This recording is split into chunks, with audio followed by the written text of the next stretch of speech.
Yeah, quiz. Hey, real quick though, I'm here to let you know every Thursday at 9 a.m. you can catch reruns of the Real Quick Though podcast on CTC Radio.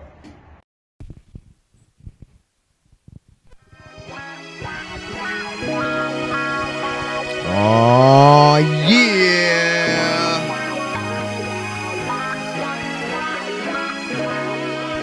It has been a long time coming, my boy. Finally, bro. Finally. I am no one special. We're gonna turn this up. Just vibe with us for a little I've bit. done so good to make me special, but I've been waiting for this one right here. to live a life that will make it in. I'm blessed Y'all hear it? never stressed because he covers me. Don't be He does this in real life too. see me in the magazine. What can The I man that I have say? with me I belong to God. has show for show became more than a friend. He is definitely family. This dude has been there literally since day one. Since I've been around the 805 club. This dude is more than a man. I can make this whole podcast the damn intro. He is more than a blessing. This dude is a living miracle. He does right by the Lord. Don't be surprised if you hear some vocals.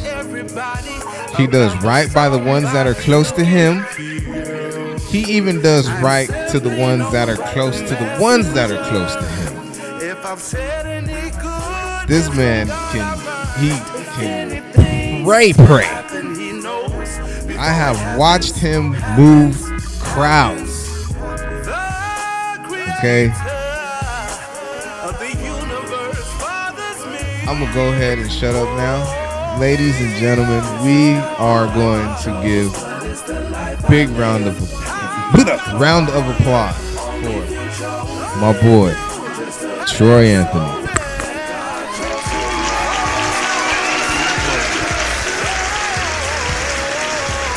Finally sit with you, my brother. You are loved. And that's an understatement. It's all God, bro. It is all God. To God be the glory for all the good things that he's done in my life. That's all I got. And that's what he keep doing for you, but it's not just, like I said, he look out for the ones close to you too, because you see what I got going on. You see what we got going on. This ain't just for me, this is for us. Yes, and that's for real. something that I preach all the time. Yes. You know, and I'm just glad that you're able to be a part of it. Absolutely. The track that I was playing, hold on, excuse the vision. Life I Choose. Is this an EP or album? The Shades of Red. Shades of Red. It is an album because it is I think it's like 10 songs. So it's the first album that I've put together with this many tracks on one album. And the first one was an EP. It was only like 4 or 5 songs. That one is West Coast Inspiration. But this one is different shades and different sounds of the music that I put together. So it's a little R&B. It's a little churchy. Just a little bit of just different kind of it's a different shade of red. And I call you myself see what he red. did there? That was tight. That was tight. It's a different shade of the music that I produce because I'm used to very church, very praise and worship. So this is something for my audience that doesn't go to church all the time, not very God conscious. Them tricking them into singing and learning scripture because it's all scripture based, but it sounds like R&B. I want to use another word. I don't want to use trick. I don't want to use trick. You know, 'cause it's definitely putting the Yes. medicine in the candy. There you go. You know what I'm saying? It's putting the medicine in the candy. Changing the way that it's presented so Right. that you don't automatically feel triggered by that old school grandma sound and the things that may have made people steer away from going to church. I want to encourage people with love and uplifting, and even if it doesn't inspire them to go back to church, it will inspire someone to feel better, inspire somebody to have hope, and just go forward. And in the end, hopefully they do find their way to Christ. But if not, at least do better. 1,000%. Yes, sir. So I noticed, let's get into music. Let's get into the making of your music. So I think it's called stacking. Yes. When it sounds like more than one person. Yes. How many times do you stack? So I do soprano, which is the top note, like 4 times. And then I do alto like 4 times. And then I do tenor like 4 times. And then we pan them around depending on the heaviness of the song. Sometimes I do 6, 6, and 6.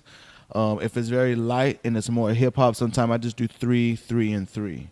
But my golden number, I really like 4 so that I can put 2 on each side, and I kind of split them down the middle and pan them around the ear so that at every point it just makes that full, rich harmony. You get to feel it. You're in the Exactly. music. How long does that take? Because I don't know how to do it, but I can imagine. I've been in a few studio sessions where it's like, nah, do that again, do that again. Yes. Honestly, man, I have been sitting with music. I've been singing since I've been 2 years old. So since a very young age, my mom would drive in the car. She would make me sing with her. She would make me harmonize. I was always in the choir, which was me always growing up and having to sing with other people, and it wasn't a studio session, but it was still layering because you had all the girls over there singing one note, all the girls over here singing another note, and then the guys in the middle singing another note. So as we're learning a song, they're like, hey, that's not it, we're going here. So I'm listening and I'm training my ear from a very young age on how to match harmony, how to blend. So when I started getting into the studio, it was now trying to process how I sound on the recording as versus how I sound right now.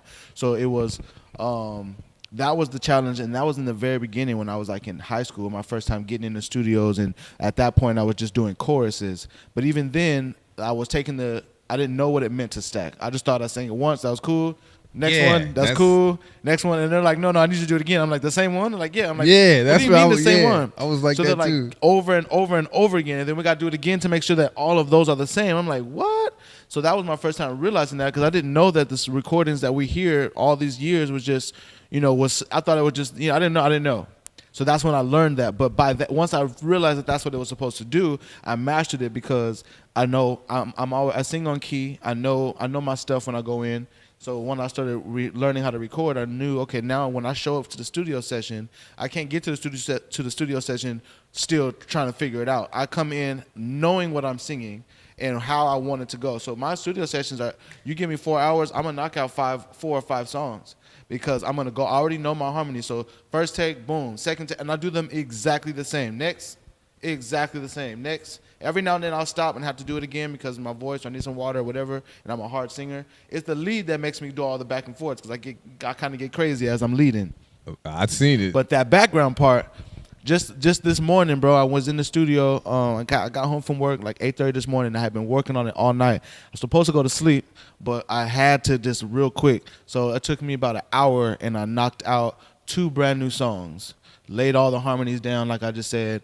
I haven't finished it, obviously, but I laid all the harmonies down, and then I sang the lead over it so that I can sit with the song and listen to it for a professional recording. This is the type of practice I put in all the time. So when I do get into a studio session, time is money. I don't have all time all day to be wasting 4 hours on a song. So if you give me 4 hours, I'm knocking them out so that the engineer can do his job next. Which I do too, but I don't have the patience to sit because I went to the Los Angeles Film School to learn how to produce my own music and or how to engineer my own music, and there is no quick key for all 4 of those sopranos. So I gotta fix one, edit one completely, and then I gotta go to the next one, fix that one, edit that one completely, add all the stuff, and then the next one, all the way. And I'm just told you how many? What's 4? Yeah, it's like 12. 12, 16. 12 voices that I now have to sit and work with each by one. I don't have the patience. I already sat there for 2-3 hours singing it. I don't want to go back and now have to sit and do that part. And it's a very tedious job. And then after you do all that, you got to master the whole track, and then all the instruments, and then it's just a lot of work, bro. That sounds like editing when I used to, before I discovered AI. Exactly. You tried to use AI? I know it sounds crazy, I but wish AI could just make my music right. I just sing one time and then say, okay, we got you. That would be fantastic. Man, there was this one AI thing. Like, I was on another podcast. Shout out to Ventura Tide Pod. Dang, I can't think of what the app is, but all he would do, he would type in the type of music, he would put like keywords, and he would just push go. And 2 minutes later, you have like a 2-3 minute track. That's crazy. And just harmonizing and singing and sometimes rapping. I was like, what? That is crazy.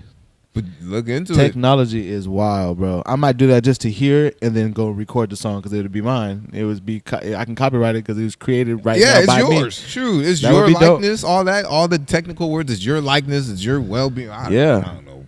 But you said That's dope. you said you started singing when you was 2. 2 years old, bro. How old were you when you knew that you could sing?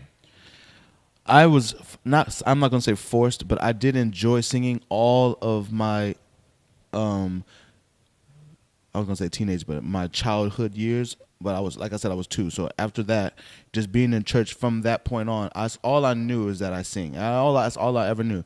My first grade teacher, she would tell my mom, like, you know, one day this boy is gonna be a superstar because they can see it at that age. Like he's not just singing, but like he's got some. Yeah, he's really got a there. voice. There's a tone. Like he's different from these other kids in the talent show. He's like going off.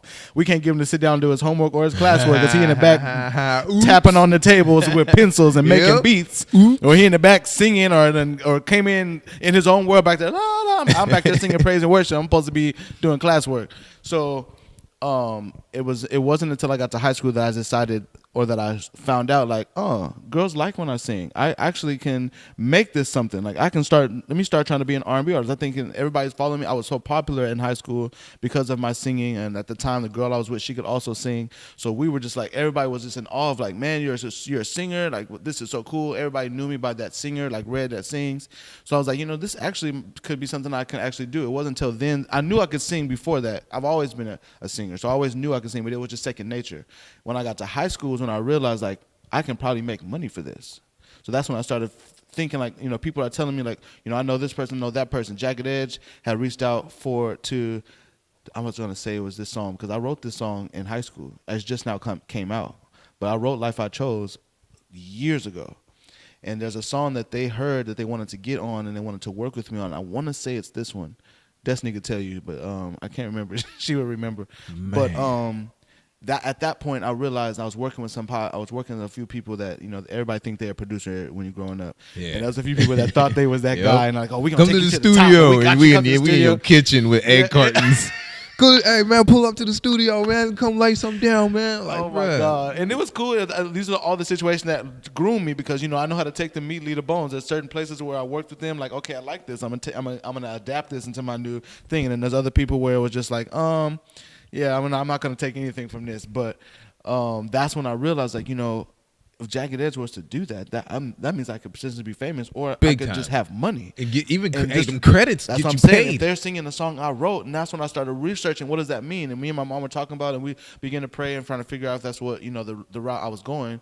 But it would have been nice to have them purchase the song and then go do it and just give me royalties. Got it. But I didn't know. I wasn't thinking that at that time. We're just thinking about it's the R&B and Yeah. You serve the Lord and it's stay Jagged with Jesus. Edge. It's Jagged Edge. But Jagged Edge was cool. But at that time I was like 15 or 16, so we didn't know. We weren't really prepared or thinking about preparing to be a superstar or preparing to be a star or anything of that magnitude.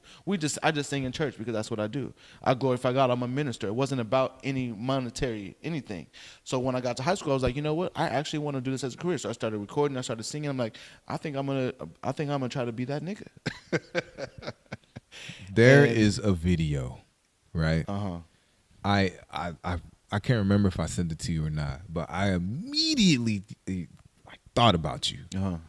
This dude, he was in the chair, and he hit every note. Just J Moss? I don't know, but he had glasses on and he like had a mask on. Sound like J Moss. Had to be J Moss. I think I know what you're talking about. I love you. I was like, Troy. Maybe Anthony. Rance Allen. Now you did that. It kind of sounded like Rance Allen. He was just like this the whole time. Just, I love you, Jesus. That's what I love that. That's Something my favorite about part. the name Jesus. Yes. It is a sweet. I watched that video like 12 times because the only note that I could hit was a.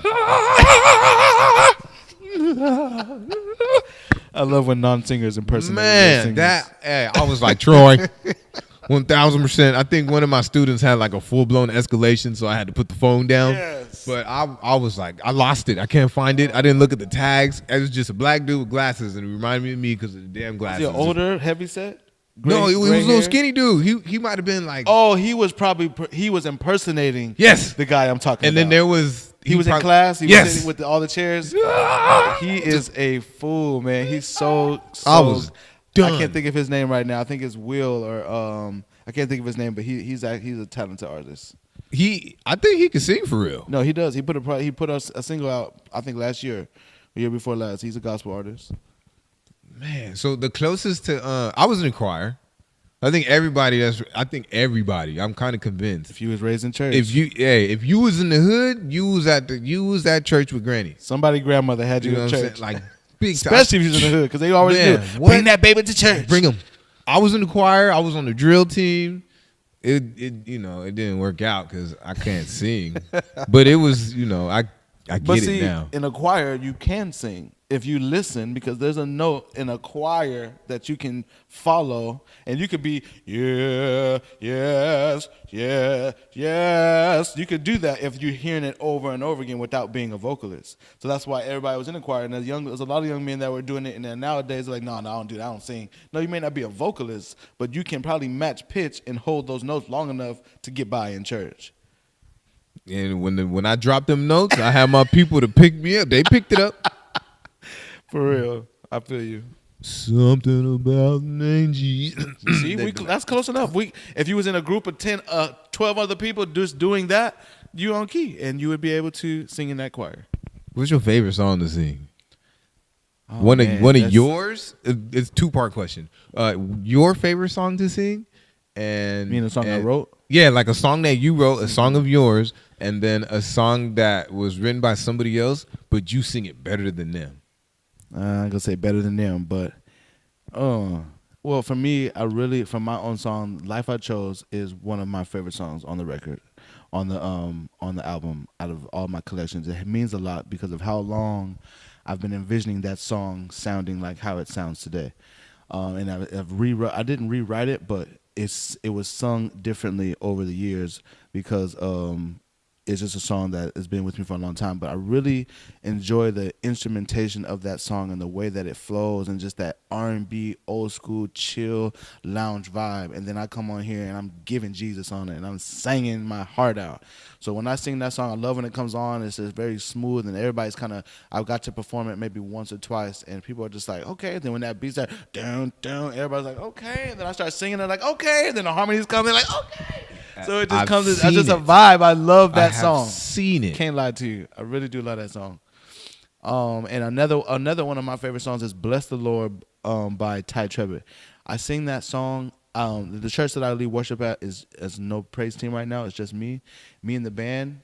Man, any time of day, just waking up, I can sing that song, and it is gonna be a vibe. As long as the band good, I can kill that song anywhere I go, and it's just so good. I will bless the Lord, da, da, da, da, da, oh my soul, and all that is within me. Bless His holy name, and it's just a dun dun dun dun dun dun dun dun.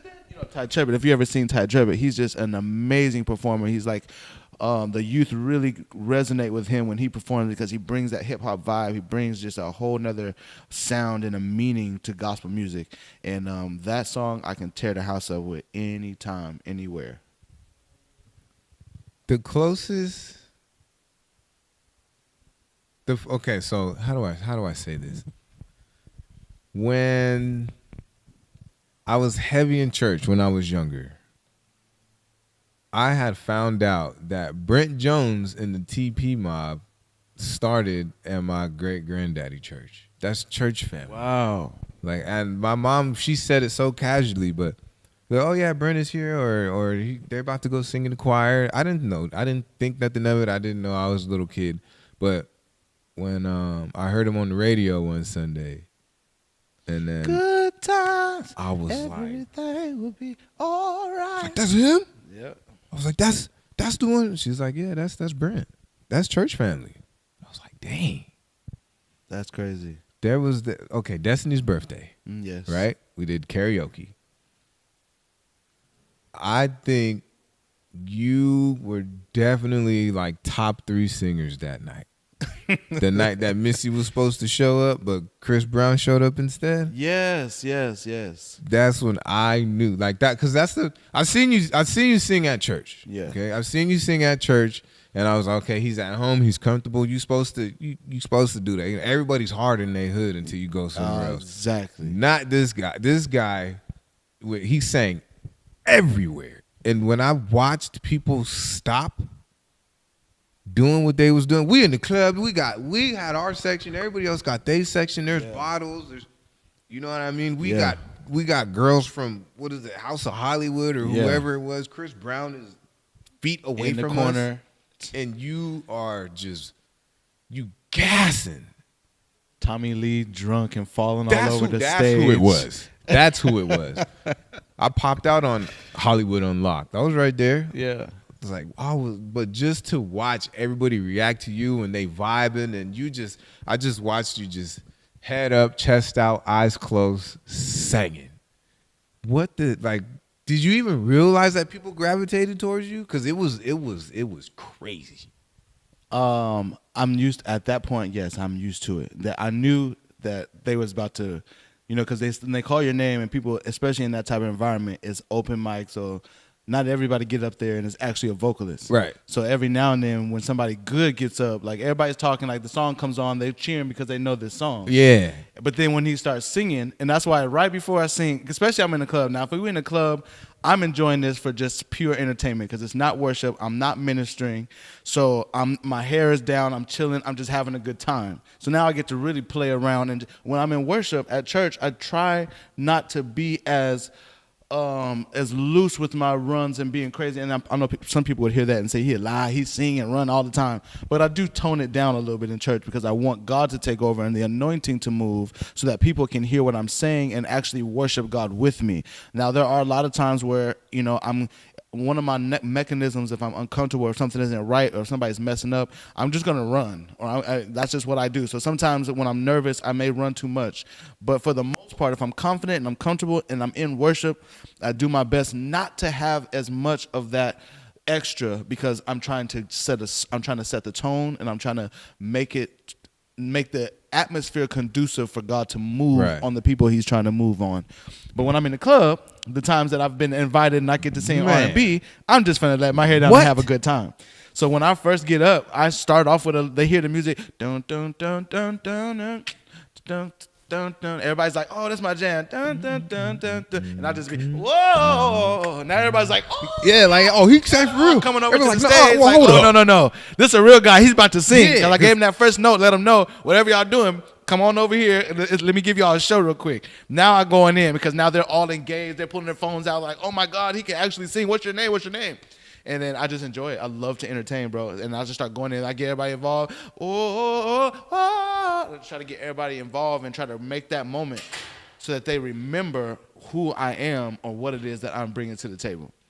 Man, I looked at Tina and was like, yo, he does this. I'm like, I know he does this, but he's doing it in front of like 150 people. Yes. Tina, you remember that for Destiny's birthday? The queen just walked in, y'all. She want to fix angles so bad. Don't worry, I'm going to edit it straight. I know, I'm going to angle it straight in the editing. I know. It work. Trust me. That's the helper. That's what the wife is supposed to do. She's supposed to come in and fix where you are messing up. You see what he did? That? You saw what we did with the chair? You know what I'm saying? Y'all know I got my blue one. He got his red one. You know what I'm saying?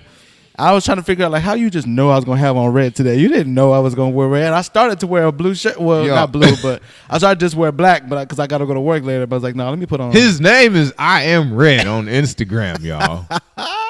The album cover is red.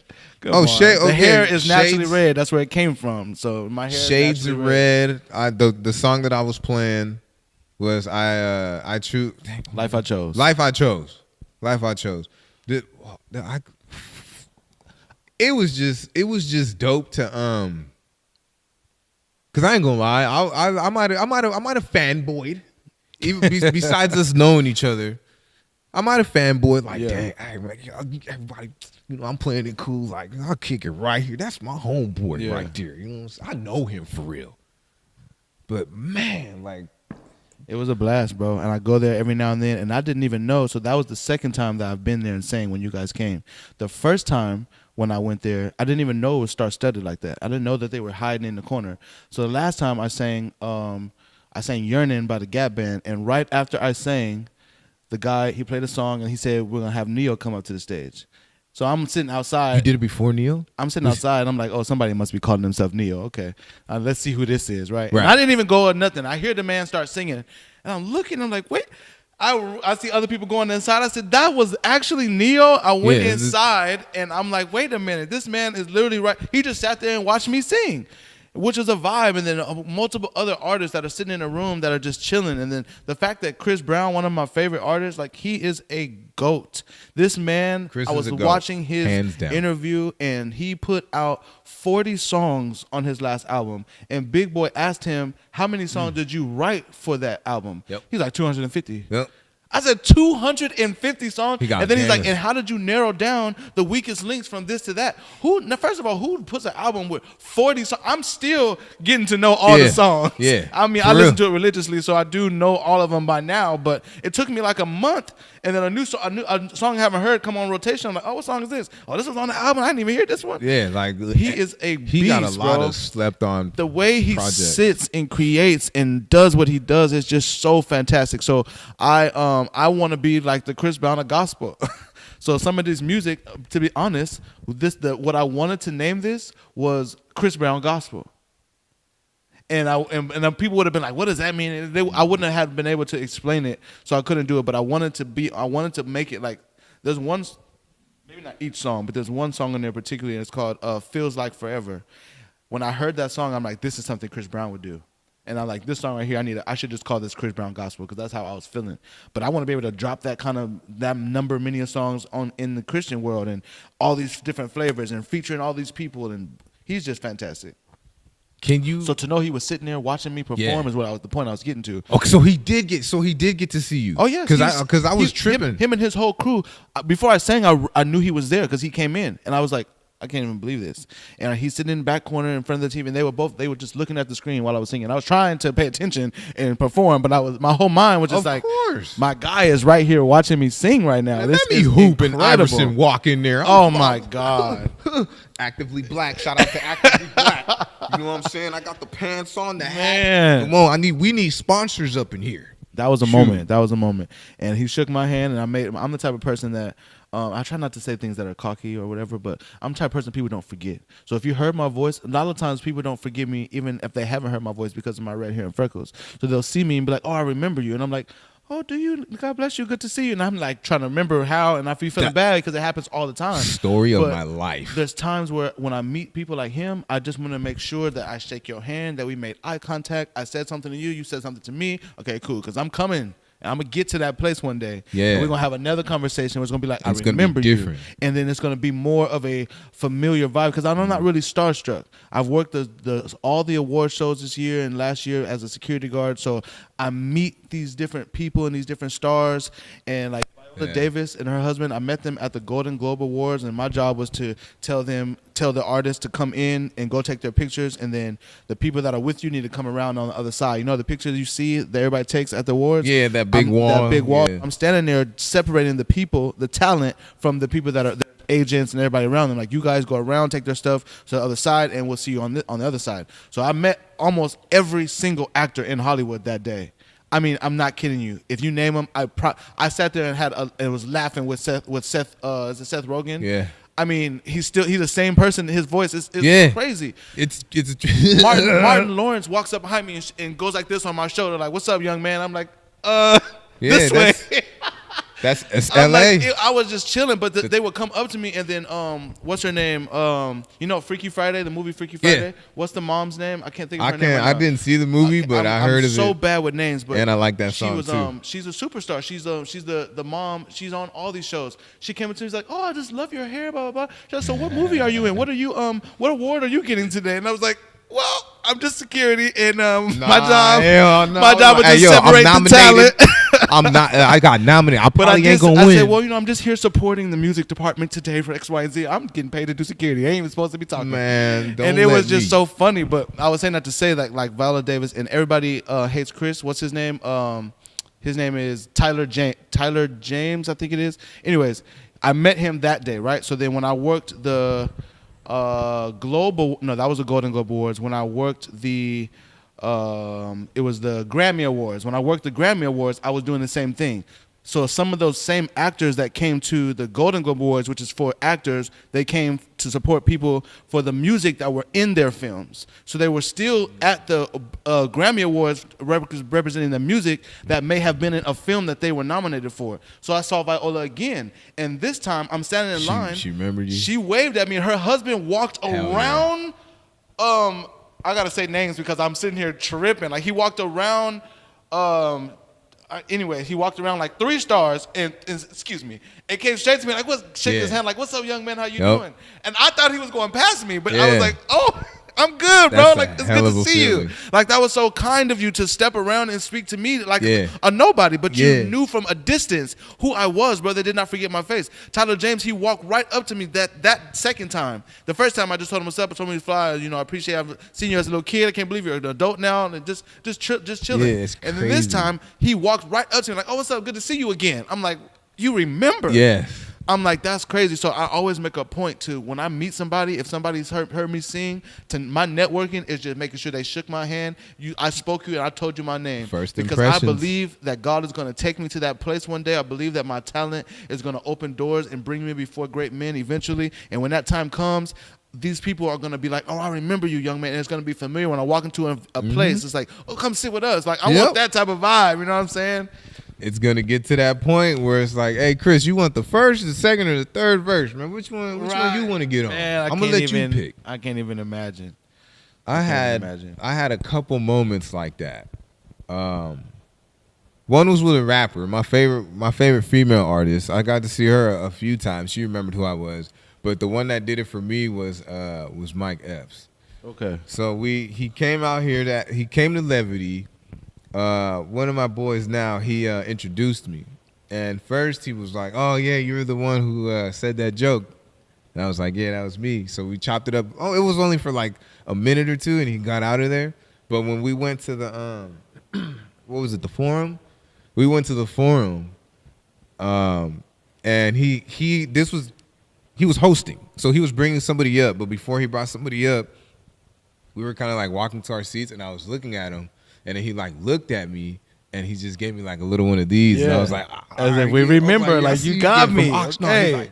Okay. I was like, what? I was like, Tinny, you didn't see that? She's like, no, I was looking for our seats. I was like, dang it. Of course. Because Mike Epps, that's my number one right there. That's my number one. Because he reminded me of me just real smart and slow at the same time. And just you could just be in a room and just be funny as hell for no reason. That's why that's my favorite comedian. But what's up? I love him. Get some nachos. Y'all be careful. Be safe. She going to the restaurant. She going out. Bye. Be safe. So I used to be able, right? I used to be so in tune with music to the point where I can listen to an artist and be able to tell who wrote this song. Yes. Or I would be able to hear how many stacks there are. Or I can't do it anymore. Can you do that? Is your ear trained for that? To hear no, there's no way. Because in your studio, it's just full. I mean, when you're hearing something, I can not stack, and I can edit it in a way that you would think it was stacked, with all of the effects and putting a large stage reverb on it, or putting that voice into a room. You can do anything. So it won't be as full. I can probably tell that this may not be stacked a lot and this is stacked a little, because there are different ways. But then sometimes it really depends on the engineer. A skilled engineer can take one voice and make it sound like it is a lot, or that is bigger than what it is. So I can't say like, oh, this is stacked. But there are certain people, like when I listen to Beyonce is stacking. Yeah. her music. Brandy be stacking, she is Janet, layering Michael those yeah. harmonies, and I've watched and I heard, I can't remember where I've heard that, but I did hear about her doing like 12, 12, and 12, and those engineers take that music and they spread those voices everywhere, and they may not even use all of them, but that woman stacks. And there's sometimes you can hear by all the like you can hear some of the stuff that it's like it breaks out in so much voice that it's like you can't even find them all. There's just, and I know that just from listening, it's like it's everywhere. It's padded everywhere. They're here, they're in the back, they're in the side, they're in the middle. There's something coming every direction of the music that they produce for her, and it's crazy. You can tell who puts more into it than those who don't. You know what I'm saying? But can't really pinpoint this person's using 6. This person I'm hearing 5 right here. I'm hearing 5 soprano. I definitely can't do that. It's easier to do a rap. Oh, much It's much way easier. easier to do a rap. But I used to be able to do it with some R&B Even songs. even rappers got to sometimes do it twice. And Oh, the double ups? the double ups, and you got to do all the Yeah, Yo. the ad libs. Yeah, And then you know what? When man, that's I'm really shit, bad at dude. doing that. I got a friend who is I got a few homies that I've worked on music, and I have them come and rap. And I'm like, I don't know how we're gonna do this X part, but it's so funny when they're doing those backgrounds because they just look so stupid. They Yeah, sound they dumb. just be right there, like listen. You know what I'm saying? Hey, skirt. Yeah, so yeah. funny to Oh me, wait, bro. no, I ain't like that. Punch out, punch out, punch out. I ain't like the way I did that, man. I ain't like the way I did that. real, for And real. I'm just glad just to be there. But Yeah. man, if we on the same verse for 45 to an hour because you can't get your ad libs or your Oh double my ups God. right. It's hard for rappers unless they really know what they're doing. You got to be one of them OGs that come in. Again, it also goes back to a rapper thinking like, oh, I don't write my music. I just freestyle. Everybody not Lil Wayne. It's time you put yourself in your lane and write that music and practice it so that when we get in the studio, you ain't in here, oh, and one more time. Don't one more time me again. This time is money. Just let's run Yes. through it and then maybe have to mess up a few times on them overdubs. But even then, when you're rapping the song, you already know what you're saying in the background. Like you already know what you're saying. So sometimes you do got to fix it, but it still comes down to an unprepared artist sometimes, I think, when you're in the studio. And that's just because I've mastered it. And I do mess up. I'm not perfect. I do mess up. We do have to start over, especially when I'm singing high. And if it's the wrong day or if I've already been singing true. or if my voice isn't where I want it to be, I may have to come back another day because I just did all these background layers. And now I'm trying to do my lead voice. And now my voice is tired or I didn't prepare or I didn't sleep or something like that.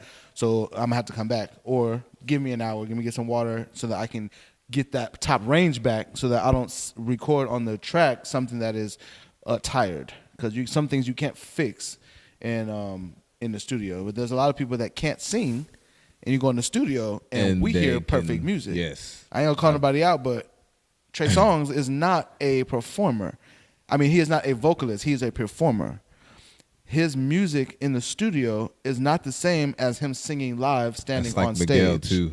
And Miguel, I've heard that from Miguel. There are a few people that I've been listening to him for a long time. Like, this is dope. Like, this guy is dope. And then I go hear them on live, and I'm like, what happened? Yeah. Where did that studio voice go? Because now they're singing and they're not on key, and they Miguel, can't hit he the got runs a that they hit on the crazy record. lisp. I was like, no No not disrespect to Miguel. nobody, Yeah, but just not talking about knocking the y'all. craft and how the studio is making people stars, and they are not. Or not, maybe not stars, but the studio will make it seem like something that you're doing natural, and you really are not. It is completely created. I'm talking about they will move your note.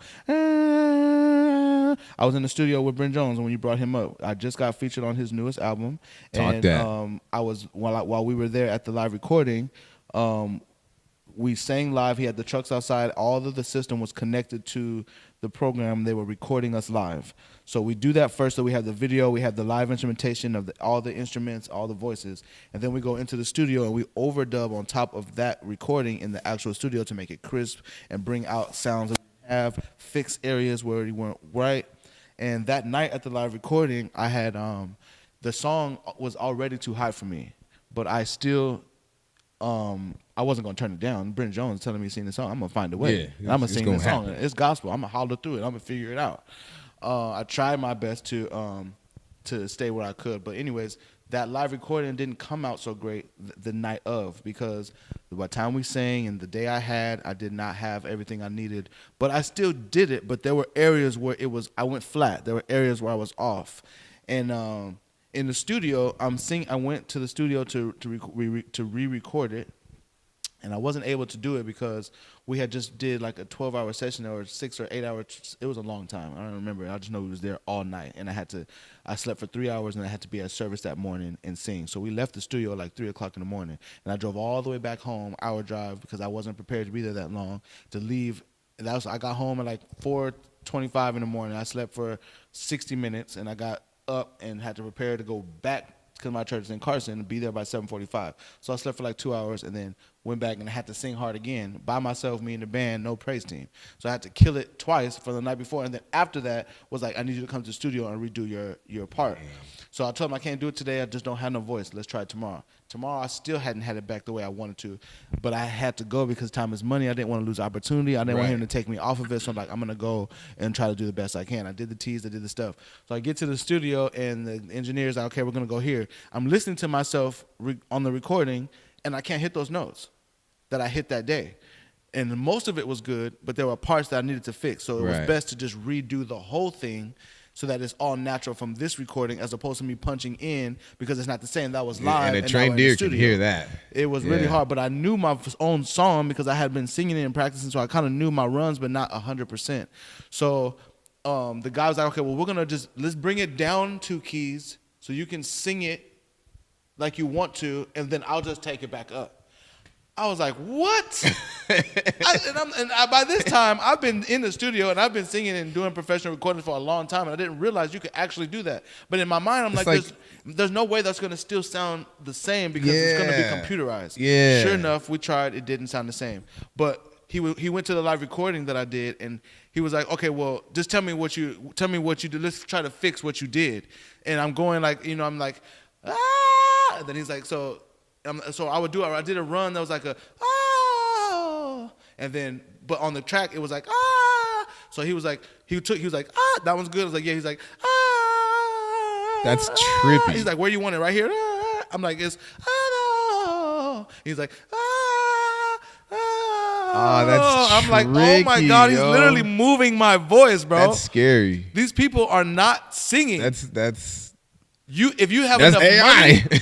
If you have enough money and you've got the right engineer, especially on that level, these people can get away with going in there and just have woke up and hardly sing, and those people will take that and give you a perfect record. It's crazy. And then they get on stage, and we wondering what happened. It's because you don't have the record with you. You used got the an app for engineer on that. stage with you.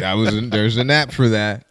I mean, So, we watch Kendrick do it with Snoop, or not Kendrick. We watch Drake do it with Snoop's voice and Pac's voice. It's crazy. It is crazy.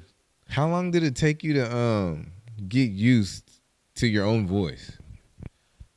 Man, it actually did take a minute, especially because I was still going through like puberty. I don't want to say puberty, but my voice was still changing, so I still had a very a high talking voice. I still don't really have no. I've been trying to get a deep voice for years. And I can't be cool like some of my homies, and I just can't get it. My voice is all over the place. But I think it's because I'm a singer. I don't know, but God didn't give me the cool low tone voice. But in the studio, I would hear myself sing, and that singing voice is so different from just when I'm talking. And I'm like, man, like that. I had to get used to that sound, and then I was kind of nasally at first because I was singing through my nose, so I had to learn how to sing better, and I was singing better from my diaphragm and opening vowels and pronunciation. All these things I learned from just doing it on my own all the time, and then constantly recording. I didn't like that. Doing it again, I didn't like that. Until I got to high school and not even high school, way after high school, because that's when I started. Way after high school, when I started learning, like, okay, this is. I'm probably now at the best that I've ever been when it comes down to being in the studio because of all the time and practice I put into it. So now when I'm in a professional setting, I know what it is that I want. I know where I want it. And then going to school for 6 months and learning how to engineer, I know what I'm not hearing. I know I need more of this. I need more of that. Give me a little reverb. Take this out. And now I know how to layer that sound to make sure that something I may be hearing I don't like, but I know that that's going to change when we put a little reverb and a little this on it. Because naturally, sometimes it just don't sound like it's not going to sound professional. Right. It's not a recording. It's not just hearing me record sounds different than me just singing in a room. Even this room has echo that changes my singing voice. Right. And even on a microphone, there's stuff that changes my singing voice when I'm live. In the studio, it's just no sound is your voice. And it's like, do you like that? I'm like, I like it, but it's not going to fit on the track, so we have to learn how to build it and make it, bring the reverbs. You got to let the voice breathe. We got to make it sound live on the studio like how it would naturally sound in this room. if that makes sense. Yeah, 1,000%. I used to be like crazy just into like sound engineering as far as like where's the sound going, or even to the extent to where I can hear a snare and it can be vibrating something over. It'll be like a ticking. Yes, and I'll could like, because we all know I can't see that well at all, but I can hear. But you can hear. I can hear. I can literally. They say hear when where one the sound sense is low, that it heightens other senses. Yeah, so like what would happen? What happens a lot is, like, let's say you're behind me, right, and you yell my name, and I'm looking forward because that's where I hear the sound stay. Yeah. You know, or sometimes I'll hear it and it'll bounce off, and I'm like looking around, but the sound's going everywhere. Right. That helped so much when it came to like helping set up like just like a surround sound. Okay. Like, hey, move that monitor over there. It's too close to this wall, or it's too far from this. You can hear them bouncing because that's what sound does. It travels. It's like there's like a half a second relay or a lag or like let's fix this. Exactly. Let's correct that. The lows are too lows and the highs are too highs. Yes. Why do the mids sound like the lows? Like just stuff like that. So I love all that shit. And that's why the padded rooms have been created, so that the sound don't bounce as far. And those padded rooms, an empty room like this, I could never record in because you're gonna have all that in the room. So that padding and being in those closed booths allows it to just, the sound don't go nowhere but where we want it. We're controlling where it's going. So I definitely hear you on that. I also learned too, like just so. When we play this back, right now, y'all probably can't even hear the echo. You probably can't. That's when I learned cheap mics and then your expensive mics. Yep. Some of these expensive mics, or depending on how you can set it up with the gain and everything like that, some mics will pick up everything. Oh, my goodness. So I've been recording with the little microphone that my school gave me, which is Audio Technica. It's cool. It's a great mic. You know, I looked it up. I think the mic is maybe $120. Maybe not bad. $150 at the most if you get a brand new one from somebody that's high pricing it. One of my really good friends, Lloyd Arthur, he's an artist and he is a professional when it comes down to his music and the things that he does. And he has bought the top tier premium quality of everything. And he was like, you know, you want to use my mic? I'm like, sure. Like, you know, what's the difference? And he sent me a picture of this $2,000 mic. Easy call. And I'm like, sure, yeah, no, but I'm still like, you know, I'm still not getting it. I'm like, yeah, no, I'm thinking it's the name, or maybe it does something cool. Okay, cool, for sure. It's 2,000. Heck yeah, let me go ahead and use this mic.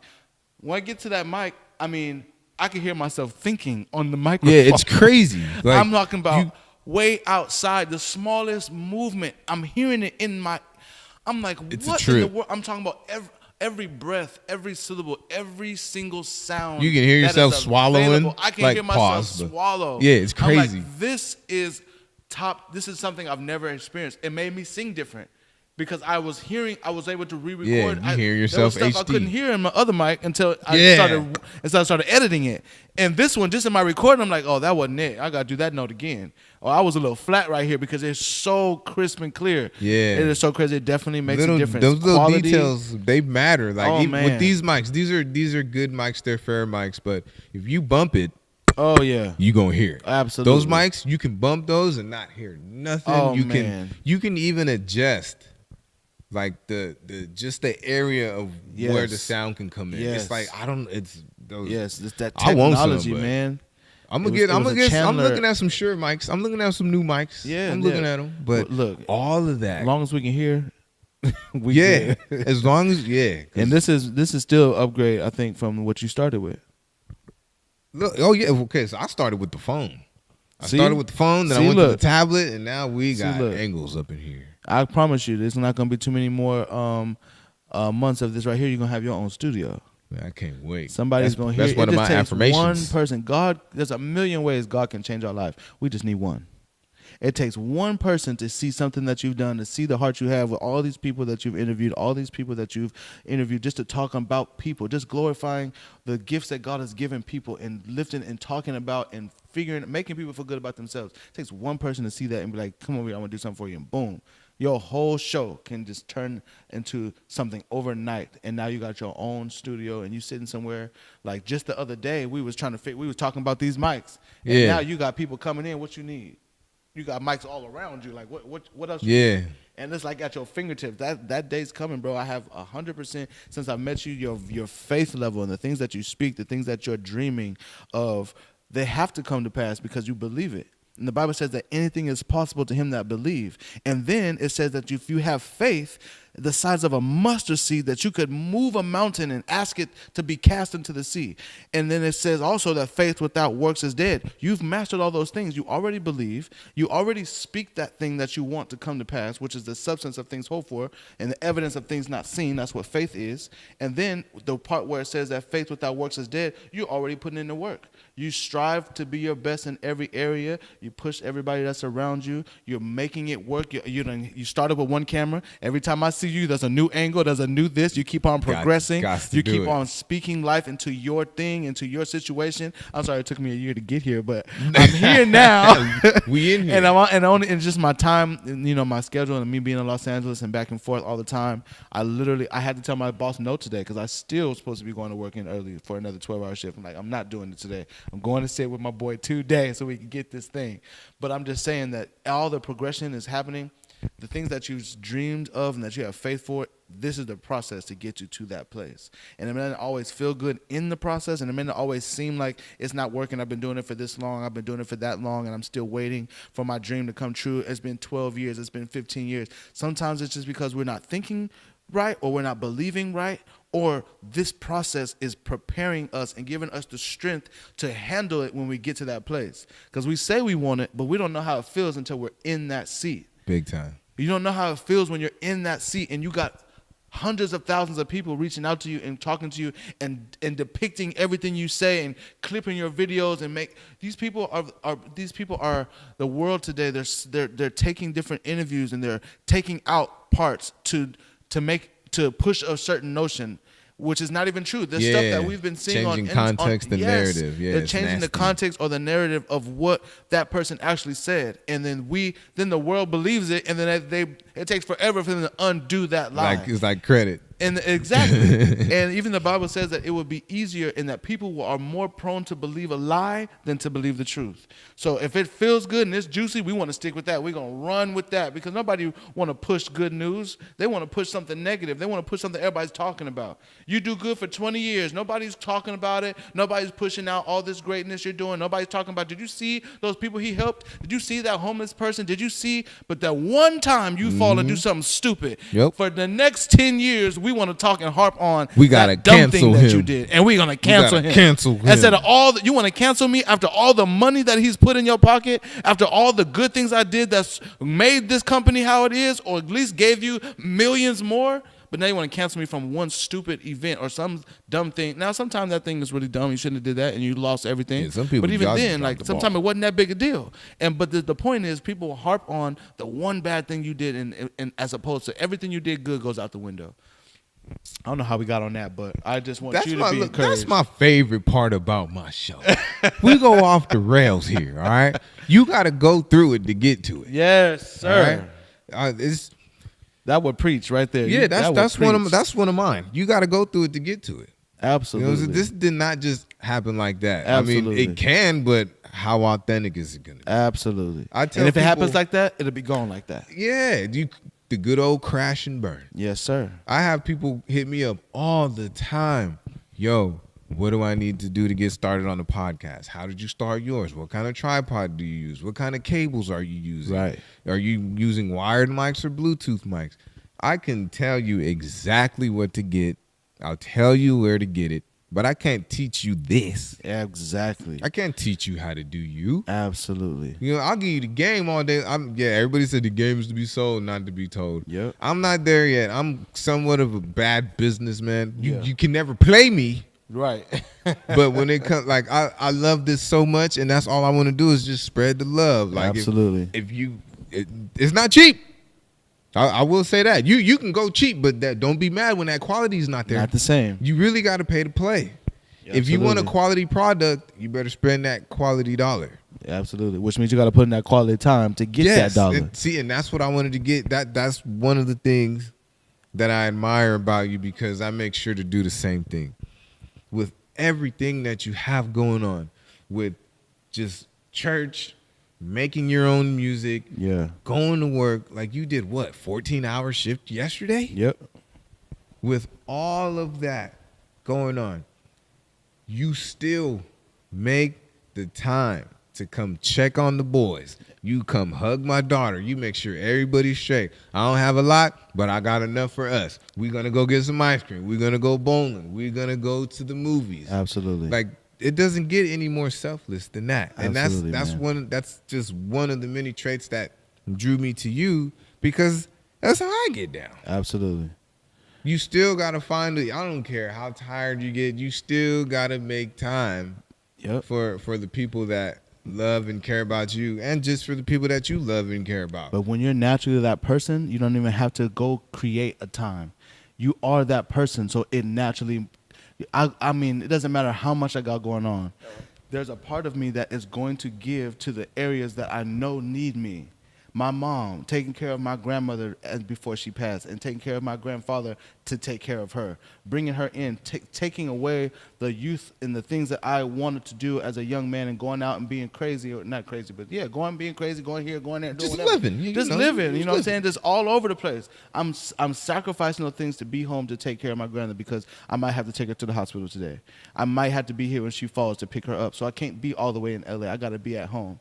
There's times where I don't want to come screaming and harping down on the same thing with these kids, but I have to continue to be an example. I have to continue to be a voice of reason in their life, because one day they're going to appreciate the words that I've planted, the seeds I've planted in this soil. It's going to reap a harvest. It's just taking a long time, but it's going to happen. I show love to anybody that's around me, because that's just who I am. I don't know anything else. I can't be anything else. I make time for what you want to make time for. This is very true, but I'm just saying that when you are who you are, it goes without saying, bro, and it just flows, and that's just the heart of who I am. Just no matter who it is. I mean, just meeting a person. You need somebody, you call me. I may not even have time, but if they call me, I said, if you call me, if you needed me, I will sit there, I will take 10 minutes and talk to them as much as I can for whatever they're needing. Except for all these people always calling me for money. Outside of that. Yeah, that's out. That's out, yo. Like, I don't talk to these people for months, for weeks. You can go all week, all month without speaking, saying hi. But the moment you got a bill or a problem, you want to hit me up. Oh, can I get $20? Outside of that, because I'm not giving money to people that don't solidify their relationship with me. But my time and my prayer and my heart is free, because God gave that to me for free. So the grace that he's shown me is what I try to show to others. And no matter how many times I got to forgive a person, no matter how many times I got to, be there for somebody emotionally or spiritually, if I can, I just believe that that's what I'm called to do. That's just who I am. So those things do, I make time for that. So with all that being said, how does Troy Anthony protect his peace? Man, the Bible says that when you pray to God and when you keep him first, that he will guard your peace.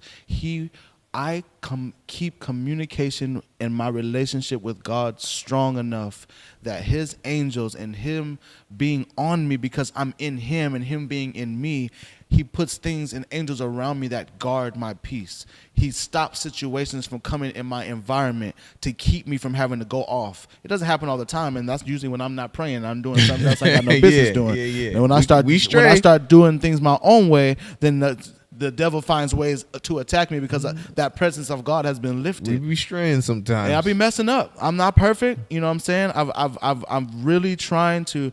For the first time in my life, I'm absolutely sold out for living according to how God's will for me to live. And that is a hard place to stay in, because so many of my friends and people around me and temptations and the things that this flesh wants to do are not of God. But it's just, that's the call I've been accepted to minister his word and to be a Christian artist. That's not just on the record. That's not just when you see me in church. That's my lifestyle. That's what I live. That's what I have to breathe. So if I don't keep my relationship tight with God, everything goes haywire, especially because of the gift and the anointing, the devil trying to take me out. I mean, I was born with the umbilical cord wrapped around my neck. My body was completely blue, and I was unresponsive, and the doctors were not sure how this was going to turn out. And my mom and my grandfather, they began to pray, and they just began to bombard heaven. And moments later, I did begin to cough and come back to breath. But I don't know how long I wasn't breathing, but they thought that it wasn't going to work. The fact that my whole body was blue, I have pictures. toes, body blue from being suffocated and not breathing. And the devil's from then has been trying to kill me because of the oil, because of the lives I'm changing, because of the people that I'm going after. And I haven't been perfect. I spent a lot of years smoking weed. I spent a lot of years being the most drunk one in the party and leaving with a car full of people, and I don't trust nobody else to drive but myself. And all these people seeing this anointed person, we seen you at church, but we didn't know you was good out here too. You drinking with the best of us. Like, you can't outdrink me. I mean, that's not to boast, but I'm good at everything I try to do. You know what I'm saying? And even in the bad things, I'm doing good at that. You know, I'm doing bad very well. That's what I mean. And Yeah. I've had to learn how to come out. Some people don't get away with it.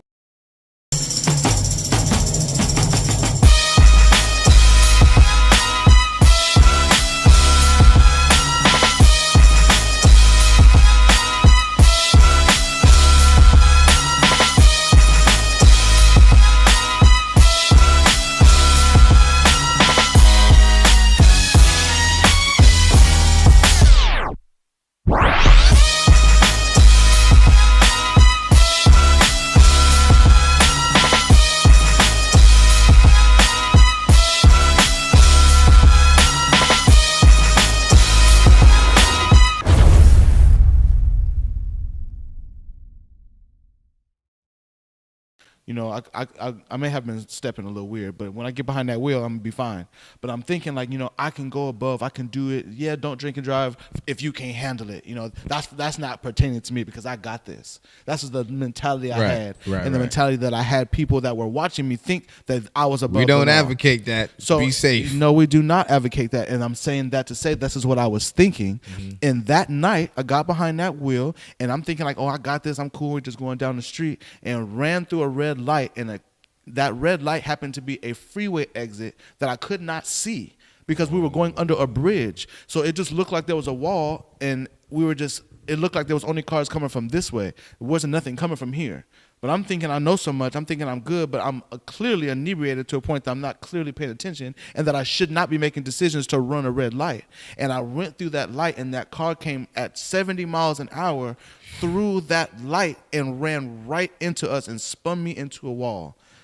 I was out. My hand was broken. My ankle was fractured. My ribs were fractured.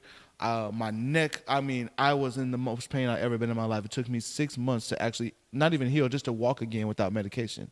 Every 4 hours I was taking, I'm talking about Narco, hydrocodone, all that strong stuff, every 4 hours just to be able to get out of bed. And I didn't even realize it until I couldn't get out of bed, and I had to tell my girl to go get those pills and bring it to me, and I had to stay there for 30 minutes and let it get in my system before I could move out of the bed. Yeah. It changed my life because I realized I have to do things the way that you're supposed to. It's easier to do wrong than it is to do right. But the consequences of doing wrong is so hard to come back from. And you will always reap what you sow. What you put out there, you want to always get a harvest back on that thing and that energy that you put out there. And I've been driving like a fool for years. And I ain't never hit nobody, but who knows who's affected by the way that they thought that I almost hit them. Right, yeah. I was in control. I wasn't finna hit nobody. But still, it was the fact that you don't know how all of that negative energy I've sown into driving came back and hit me like a mud truck. And it changed my life because now, and you know what? If I was by myself, I can't even say for sure that it would have did the damage it was supposed to do. But because my girlfriend at the time could have lost her life or been a paraplegic, because my best friend was in the car, if that car would have hit us in the center of those doors, they would not be here alive today. That is the impact and how heavy. If I showed you the pictures, I wish I had the pictures to show you, but it literally, that car was crumbled up, and it was nothing but the grace of God that those people lived and that I lived and that I'm not behind bars the rest of my life. If it would not have hit where it did, it would have killed her or it would have destroyed every bone in her body. The whole car on the inside was destroyed. The seats, the center console, everything was destroyed from the impact of that car accident. And every day I was just so down because I couldn't believe that I allowed this to happen to me. For years, like, that would never happen to me. That would never. I don't do that. I'm good behind the wheel. It's not always about your ability and you being good. Sometimes when you're doing wrong, it's gonna catch up to you. Yeah. No matter how well you think you're doing it. So I had to come out of that mentality, that mindset. And this is, like I said, the first time in my life where I'm literally putting all of my energy into doing the right thing, even when nobody's looking, even when it's hard. It's hard to get in shape. I don't want to eat the right food all day, every day. I don't want to go to the gym with my homies every single night and still not have a six-pack when I get up. I want a donut. I want a double cheeseburger. I want some chili cheese fries. I want some alcohol. I want all this stuff I ain't supposed to have, and I want to still be in shape. And it don't work like that. You got to pay the price. You got to pay the cost. I got a song on the album called "The Boss," and it says you got to pay the cost to be the boss. You have to. There is no way around it. There is no way around you getting to that level without paying the time that you're putting into the process. Yeah, one-way streets don't work. It don't work. It's only going to take you one way, and that way is going to, the destination is there. You can't, it's a two-way. You got to be able to go. It's the reciprocity, the back and forth, even for ourselves. So if I want that body, I got to put the burger down. And I'm challenged in that every day. That discipline will take you a long way. That discipline, man. You gotta just. Oh my God. You gotta do it like you love it, even if you don't. Absolutely. And a lot of times we think that because we're really disciplined in one area, that then negates all the areas where you're not. And just because you're doing really good in this area doesn't mean that you're okay to not do it. We got to be disciplined and do good in all the things that are required of us, so that is the harvest we receive back is all things working well.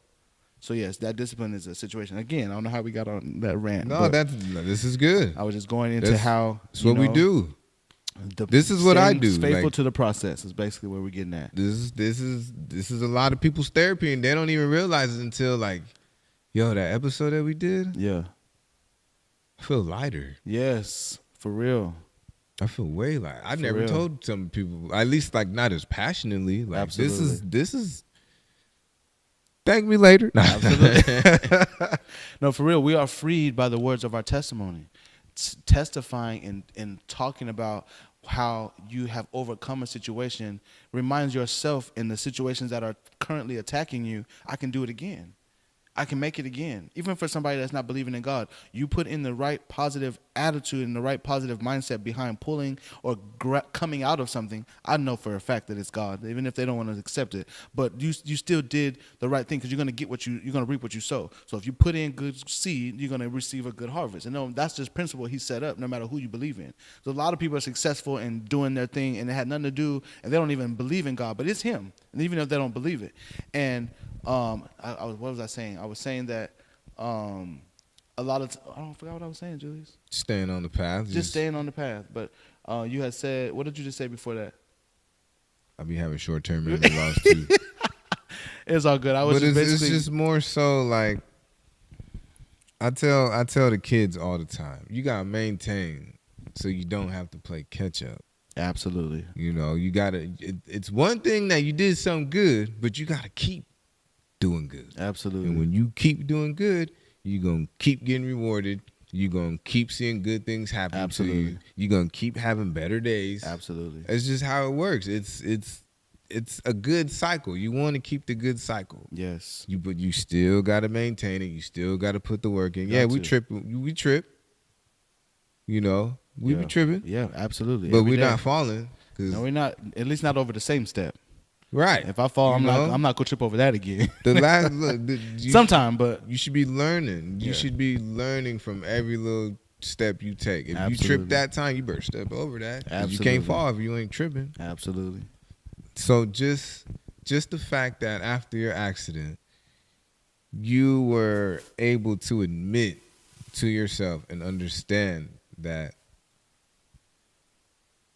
I need to just sit down for a little bit and just humble up a little bit. Absolutely, bro.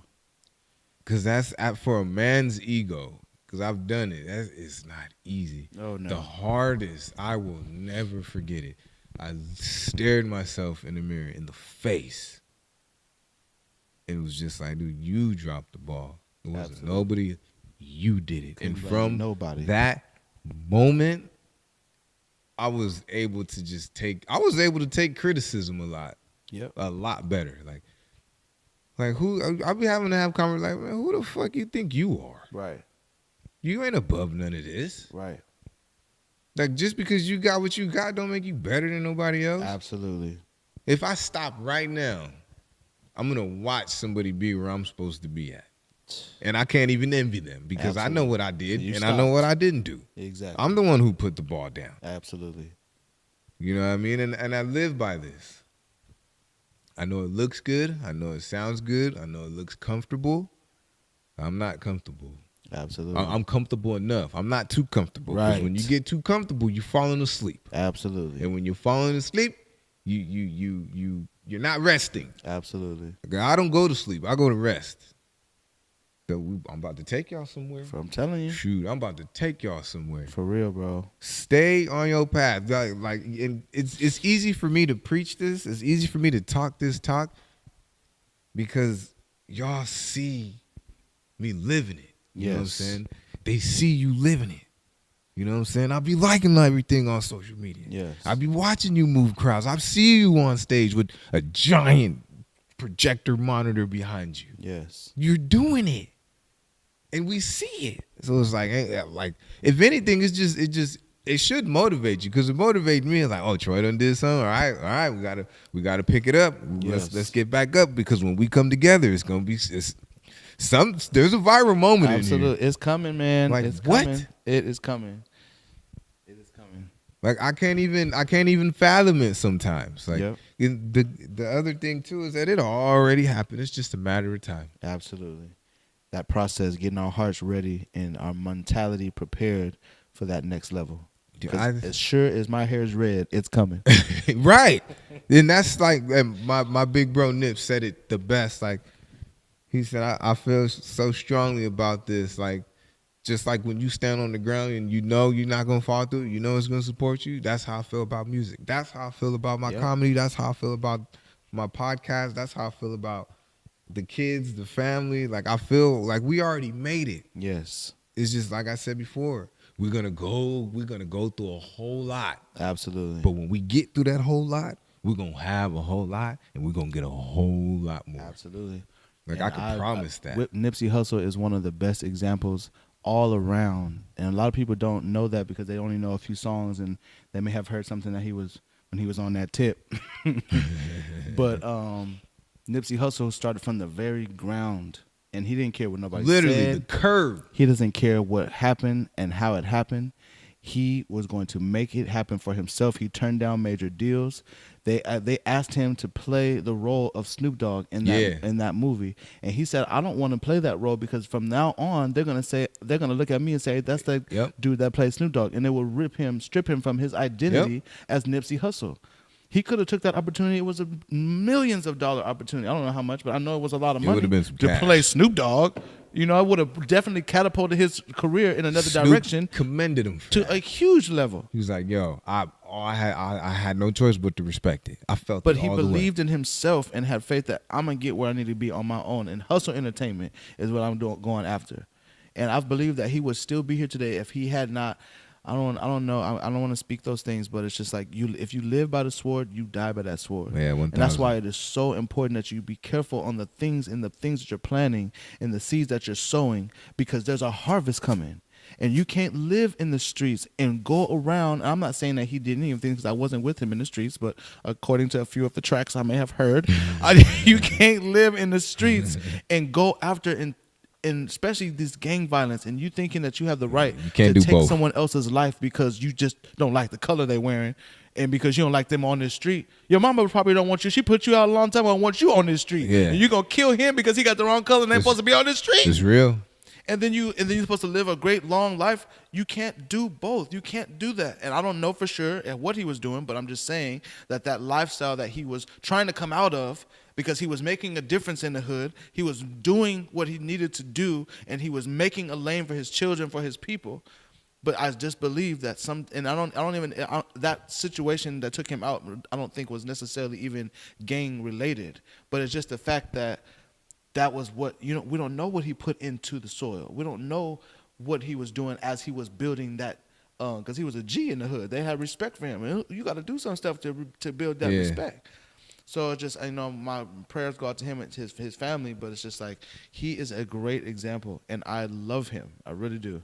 I can't listen to all his stuff, but there's a few stuff that he's spitting some real. There's some low vibrations in there. I get it. You know what I'm saying? Sure. I get it, but just the same way that I watched him elevate Yes. and mature Yes. is the same way I want people to watch how I was and mature from that. Absolutely. Because even when we had the party, when we had the housewarming party, Cinco de Mayo, and Tina's birthday, even my mom, she got at me a little bit, like, boy, put that up. Yeah. Put that up. Yeah. You not over there no more. Right. What you doing? You around everybody that love. You better Exactly. tuck that in. We're not in Los Angeles. I did it. I We're not at the I hood. listened to my mom. Hey, mom. I listen. We're I tucked in it away. Oxnard, California. But if just look, it's all here. Yes. I watched my hero do it. I'm doing it. Yes. You know what I mean? And I don't pray a lot, but when I do, things be happening.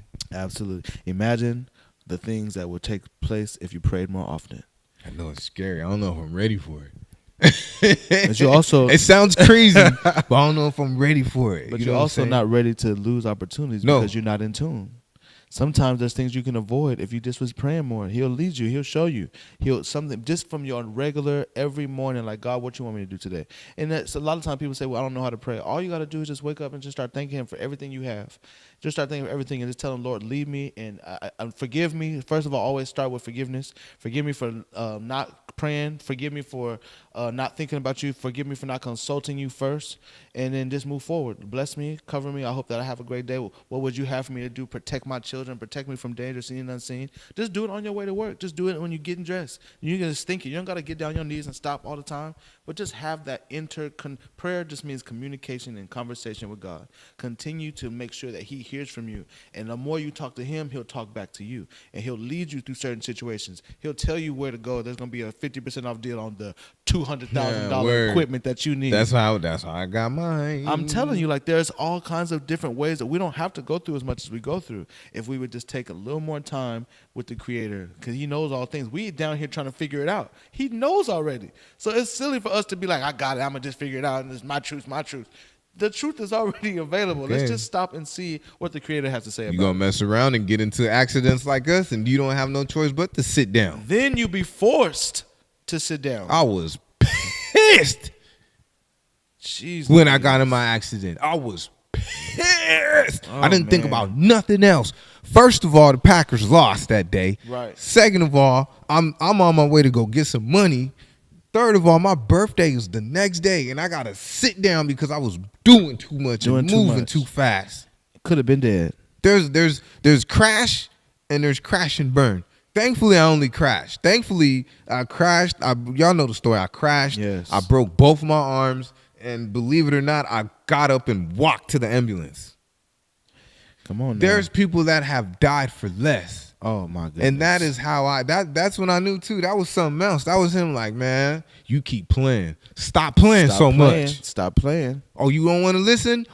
Both arms broke. Go shoot basketball now. Jesus. Go ride your motorcycle now. You don't want to listen? And my mom had to get that in. I don't listen to a lot, but I listen to my mom and I listen to my stomach. Yes. You know what I mean? I'm doing a lot better at listening and taking advice from people, because honestly, I used to be, I was closed-minded to the point where I ain't listening to you if you ain't doing what I'm doing. I'm not going to listen to you if you ain't been through what I've been through. I'm slowly but surely getting out of that because everybody has their own story. Yes. Just because they're not doing exactly what I'm doing and how I'm doing it doesn't mean they don't have something to offer. Absolutely. You know, and there's more than one way to learn that same lesson. Right. I may not have been through what you've been through, but we both have the same understanding, and we both have learned the same lessons in different ways for different reasons. So when you tell me that I can't tell you nothing because I'm never lived in the hood like you did, well, I did live in the hood, but because I was not an active hood nigga, how you lived your life, you know, you a church boy, you ain't got no idea what I'm talking about. My godbrothers did. I may not have done it myself, but I still know based on the environments I was in. So me telling you something is still a truth, whether or not you wanted to hear it from me or not. 1,000. It's still a fact, rather how I learned it or how you learned it. So the point is that the fact is yet a fact. It wasn't an opinion. That was truth. Right. But you don't want to accept it from me because, you know, you didn't live it. You didn't learn it the way I learned it. Right. So no, I definitely feel you, and I'm glad that you're growing from that because do you know that will how keep hard us bound. that is? It is. That's like it gets hard. It's like, absolutely. dang, like he right, but it didn't. But nah, ain't no but about it, bro. Just Ain't like no listen but to your about kid it. when your kid tell you something like you stuck, like, yeah, well, do it anyway because it was right what you said, but she broke it down. What I said might not have been that order, Yeah. but you got the point. Go do it anyways. Mm-hmm. But and it's hard. You don't want to listen to the kid because the kid telling you the truth, but it's like I don't care. I'm the parent. You do what I said. And we may have to apologize later and be like, you was right, but at the time, I wasn't finna just let you win. I'm still I'm Papa still daddy, Bear. so you gonna listen. All right. So this is gonna be a wild question, but when I pray, right, I thank God for some opportunities that I might have passed by, if it makes sense, because I'll tell him like, thank you for allowing me to be strong enough to handle situations. Like, thank you for giving me the situations that I could handle. Yes. And thank you for steering me away from the situations that I couldn't handle, or even opportunities. Yes. And one day I was just thinking to myself, I probably had like a cookie with an extra ingredient in it, and I was just thinking like, does anybody else thank him for not having certain things? I'm telling you. You know what I I mean? tell people all the time, I said, I thank God for the doors he's opened, but I also thank God for the doors he closed. Sometimes I was praying for a door to open and didn't know what was behind the door. And he closed it and he opened up a door that I thought I knew was behind it and didn't want. And ended up going through that door and it ended up taking me to get what I thought I was going to get from there and even more. Or I went through this door and realized that door that I wanted to go through, I really didn't want. And sometimes there's doors that he'll close, opportunities that he'll close that we are not even aware of. Sometimes he'll guard us from even letting it come our way. Because if somebody come and offer me $100,000 to do for any kind of deal, it's going to be real hard to turn that down, depending on if it's morally correct or not, because of the situation I'm in and the money that I need. So obviously, if it's morally correct, I'm not going to do nothing crazy. But anybody with a record deal that comes to me right now, like, oh, we want to give you $2 million, I'm going to have to sit with that thing for a minute, and it's going to be real hard to say no. And I don't know if I'm one of those people who are strong enough to say no because I don't know if God's leading me. Like, I'm like, well, let's just figure it out. If it's wrong, if it don't work out, at least I made $2 million out of it, and because I'll fix it later. Shoot, if my stomach start hurting, I'll fix it later, but I might have to ignore that. Right, like, give me that but $2 million. exactly, if you feel that in your gut, like don't do it. That's you having that peace of God. When you think about making a decision and you don't have no anxious, no feeling, then maybe that's God leading you. It's okay. When you think about doing something, and you got that feeling in your gut, and you got that like, ooh, I just can't get over this. That's God telling you not a good move. Run. This is. This is when I really started listening to my gut. Believe it or not, it was a woman that taught me to listen to my gut. Yeah. And this was a girl that I was crazy about back in the day. Ex-girlfriend. I was crazy about her. She was taking advantage, right? She was taking advantage, but I couldn't come to terms with it. I didn't want to accept it. It was like, nah, she's not. I got people telling me like, bro, she playing you, dog. Nah, she's not. Y'all just hating because, you know what I mean? One day she hit me up. Hey, I'm having issues, can you swing by? I was like, well, what's going on? And, she needed her rent paid. And I had done it before. So I was like, all right, cool. Like, I got you. Don't trip. You know what I mean? And then as soon as I stepped foot in that room, like I got to the house and, we just talked. She was eating. And I had sat down, and my stomach started hurting. And then we're like talking for a little bit. I was like, "Are you good? Like, what's going on?" She's like, typical sob story. I need my rent paid, and blah blah blah. They're giving me a hard time about the rent. And I was just like, because I had it in my pocket. I had it, and on the way there, I was ready to give it to her. But she had said something that kind of confirmed my stomach. She was like, so, like, what did you come over here for? Like, did you come over here to, like, just check on me? Or did you come over here to help me pay my rent? And then I was like, all right. I was like, nah, I just came to check on you. But I still kept a G. You know what I'm saying? Like, Of course. I was like, nah, I just came to check on you. But, yeah, I hope you get that figured out. And I gave her a hug and I walked out. Yes. And when I walked out of that house, I can't tell you the weight that lifted off of my shoulders, my Absolutely. stomach. I felt untouchable Oh man. because I listened to Listen to that myself. And look at me now. Yes. And it was like Dodged it was right a good there. bullet. Like, Dodged a bullet. sure did.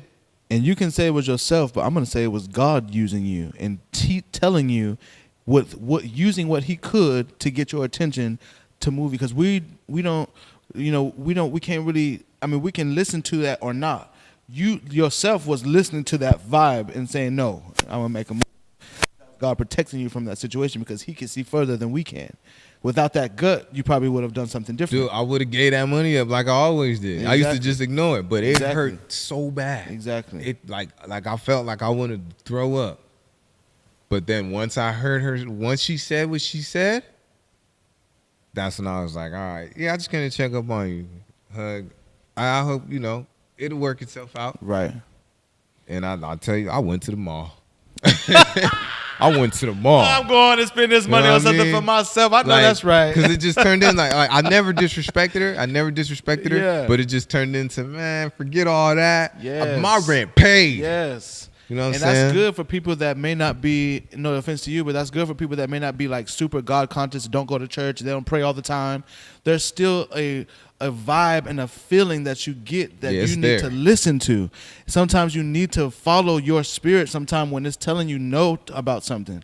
And my ex wasn't using me, but she was, my grandmother was passing at the time, and I was not solidified in this relationship like I wanted to be, and part of it was because I was assuming that there was something else. I wasn't for sure if she was cheating. I'm still not 100% sure, but I was praying about it because I need to know going forward. It was a lot of different arguments and things happening that I didn't want to deal with, but my gut was telling me something is off, and I can't really figure out what it is, but something is off. And I ended up having an opportunity to see some of the messages that she was having and some of the guys that she was talking to and the things that were taking place behind the scenes. I'm working a job. I done moved her into my house. I'm paying for this. I'm paying for that. I have a very expensive ring set to the side that she doesn't even know about, that's going to take me a little while to pay off, that I'm getting ready to propose to her shortly, because it's about 1.5 years at this point. Yeah. And I'm thinking, like, I'm going to make this work. If the foundation is solid, then everything else will grow, will change, will make it happen as we go, because it don't take a man a whole bunch of years to find out if the woman that he's talking to is the one he wants. I'm the man, so I'm in control of this relationship, how it's going to go from here. As long as your foundation is right and you have allowed me to be in charge and you submit to me as I submit to God. People don't like when I say that, and they submit. I don't submit. If you're submitting to the right person and the right person is submitting to God, everything you need, I have, I Right. do, I give, I take care of. It's not you submitting to someone who's not giving you and fulfilling all your needs. You shouldn't have to want for nothing. I got everything we need going forward. You got money, you got stuff. That's spend it on whatever you want to. I got our life in my Right. hands, and God has me in His hands, and He's going to direct and lead me where we are supposed to go. And it wasn't going like that. It wasn't going like that. And I had the opportunity to see some of the messages that she was having and some of the things that she was having. And in my gut, I was just like, this isn't good. And I expressed it that this is not okay. You cannot be having these type of conversations with these men and not having even and mention my name or nothing. These guys just want to hit it. I'm sitting here working and doing all I'm doing and trying to take care of us, and this is what you're doing all night or every day on your phone while I'm at work.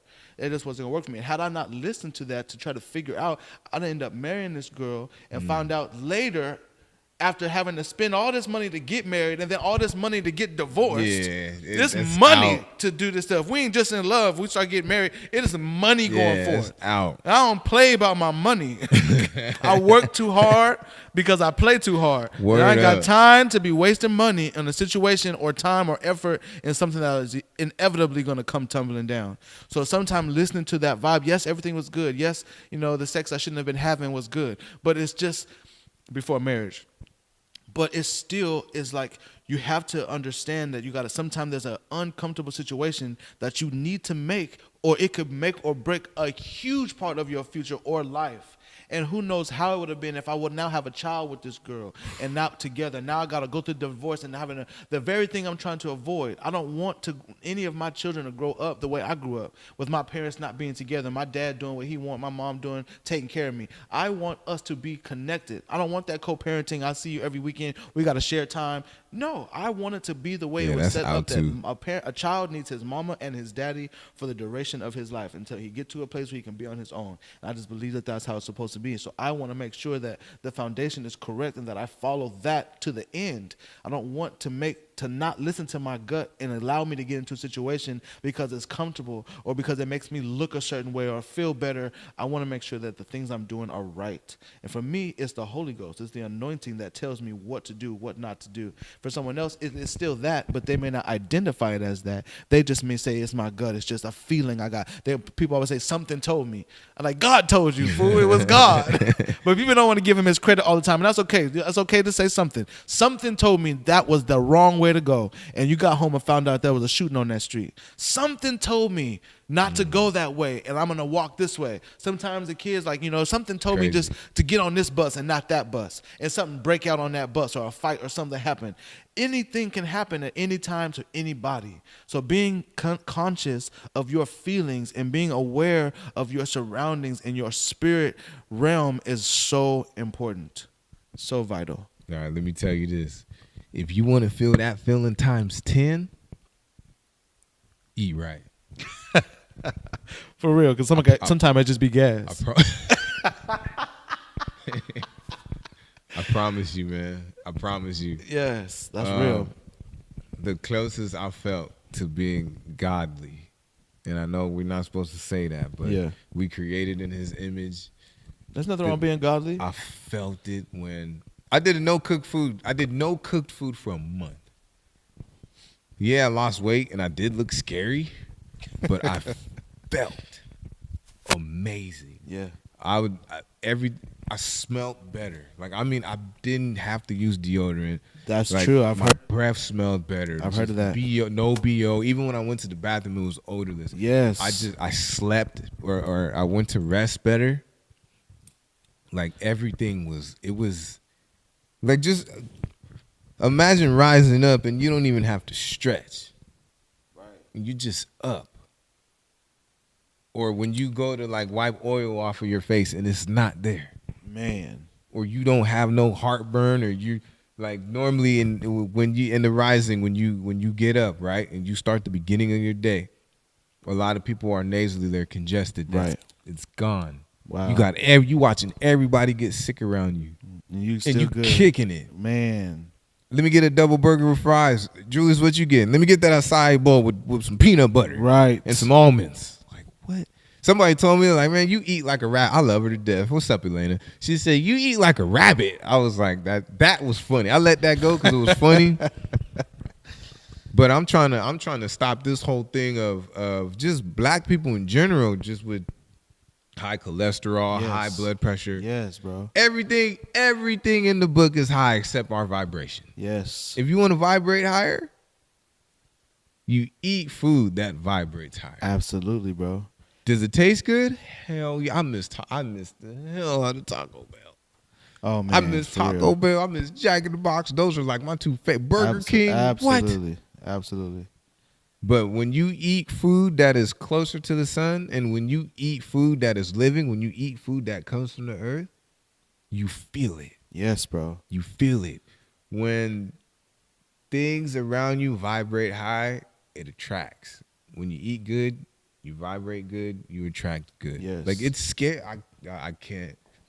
It's I real. can't make It's it real. up. I cannot make it real. up. I have never gone that extreme, but we were on the Daniel fast, me and my family, for preparing for something, and our task was not to eat red meat. Oh yeah, that's a good start. That's an amazing start. We were only eating like fruits and vegetables, and if I did have meat, it was chicken or something like that. And I can't explain to you how different and how much more like vibrant I felt, like you were saying, like in the mornings and different things that I would normally be like, oh, I'm sluggish, or I normally don't have this or that. I'm like, I didn't feel that today. Like, what's going on? It's Dude, been it's 2 real. weeks with no red meat. And It's real. I'm feeling so different. And it's just like, we were never created to eat those animals.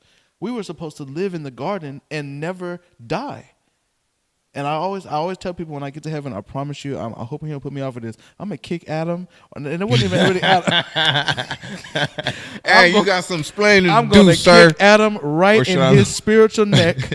And if I can, and if Eve is anywhere close by, I'm gonna trip her somewhere when God ain't looking. When I'm on my way to my mansion, because I'm mad at them. Man, I'm so mad at them, and I know that it is nothing. It's just the devil. they fell to temptation. But we were supposed to live and not die, and we were supposed to. It was when sin came into the world that now we have to. The people, they realized they were naked, and now we were killing animals and blah blah blah. He made it okay then because sin came in, but it's just like we weren't created for that. We're supposed to be able to live and not die off of these vegetables and greens and all this stuff that just naturally comes from the earth. So I definitely feel you on that. I know that is different, but that's a hard pill to swallow because Man, I'm it's not I'm easy. gonna have my ribs. I'm gonna have my ribs. It's not I'm gonna easy. have my bacon. I'm gonna have these things because Is it I phone have check to- time? and then, people. I got a segment of the show. check. Phone check time. We're gonna get back to the seriousness. Shoot, my phone's going off too. Hey, real quick though. Hey, yeah, quiz. This is part of the show where we check our phones. Hold on, let me turn this volume up. We're gonna listen to some music real quick though. You know what I'm saying? Oh shoot, I wanna fight. No, did I push something? Skip.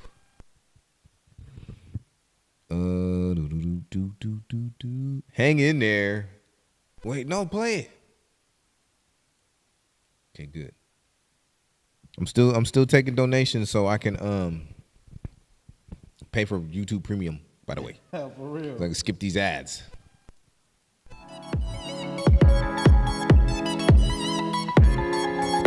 Ladies and gentlemen, Troy Anthony, off of Shades of Red.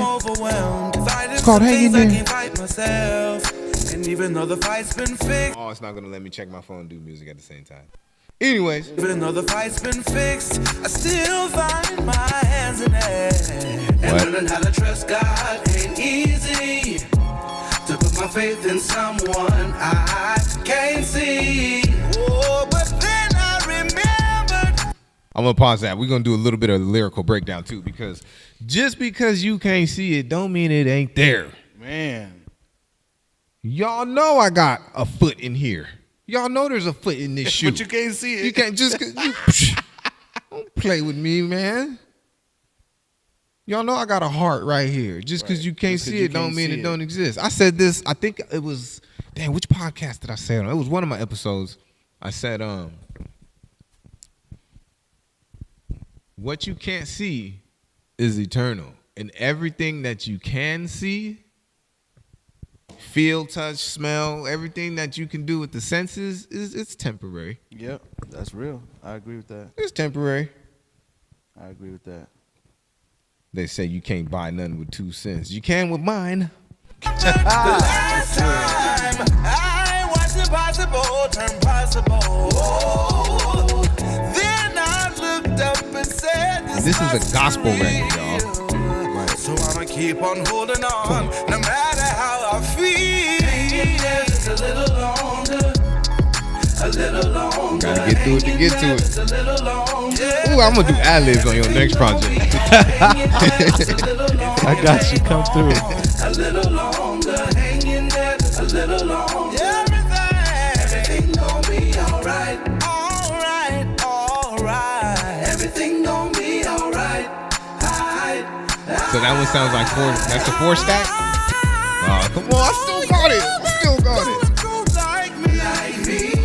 I've been real sick 2 times with COVID-19, and I could have died, but I For you to made go to it. high to low Still like wiping that, tears from the one that lost, but I still made Years of practice. it. No one could imagine this pain. and this sound like exercise. This sound like a sparring match. I'm about to say it. I'll be honest. It's just second You nature. can say what you want and call me crazy, but I've tried everything. Muscle memory at this point. Do you ever just like, because sometimes you have to do this. Because I do it. I'm only gonna practice what I preach, and I'm only gonna tell you things. I'm only gonna suggest what I do. Yeah. Right.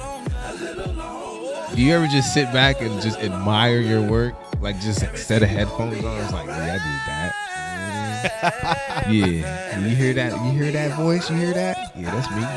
Man, when I'm finished with a song and I'm sitting there like I got just this past I'm gonna even say in the past 2 weeks. That's how long I've been working this new night job.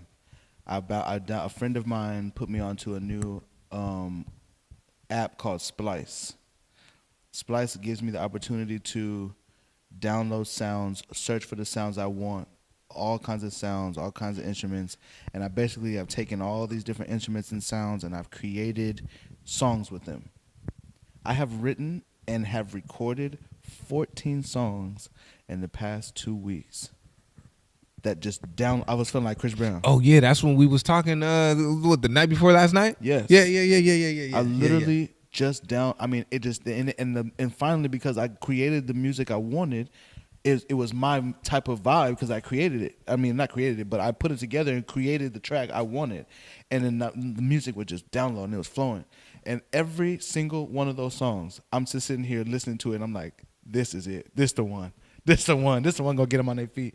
I'm listening to the harmonies and the things I've come up with, and I'm listening to some of the R&B influence that I've taken and some of the courses that I've used. I should have brought it so I could let you hear one of them, give y'all an exclusive insight. But when I tell you, I was sitting there like, I love this. I'm sitting here like, I don't care who don't rock with this. So yes, when I'm finished, when I'm in that studio and I've got that finished product that I think is dope, I'm like, I've listened to it over and over and over because every time I'm like, and I was screaming at the end. I paused. I'm like, I gotta play that again, bro. That was just. I'm like, did you hear where this nigga just went on this chorus? I'm saying it to myself. Yeah. Or I'm talking to Destiny and I'm telling her because Destiny is my confidant. I talk to her. I run it by her. Like I listen to it and I'm crazy. So I'm like, I've been listening to it all the time. You hear it. Tell me what you think. She'll listen to it and she'll just be like, man. I'm just like, and my mom too. My mom was always. Sometimes she's like, that wasn't it. But she's my biggest supporter. So she always tell me the real, the truth. Good. That was gonna be my next question. Go on. And same thing with Destiny. She won't lie to me. She's like, yeah, that was cool, but this didn't make sense. Or I didn't. You should probably work on that. And I don't always listen because I liked it, I loved it, and we're gonna do this. But sometimes it's on purpose. That thing that they feel like, you probably should have did that. Well, I had that in mind the whole time. I knew it was gonna be a little weird, but I still want to do that because it still might be the one song that went viral because it was different, or maybe the one song that like I remember Wiz Khalifa saying that he thought that. I don't remember what song it was. But he thought that a specific song was gonna be the one that hit. And it was the one that he didn't like the most on the record that everybody loved that hit. And he was like, I don't even know how that happened because I would have never expected it would have been that song.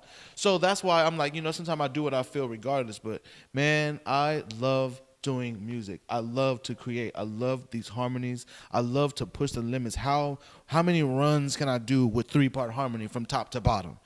Who else is doing that? And if they are, like, I'm taking bits and pieces, like, I'm just doing it the way that it comes to me.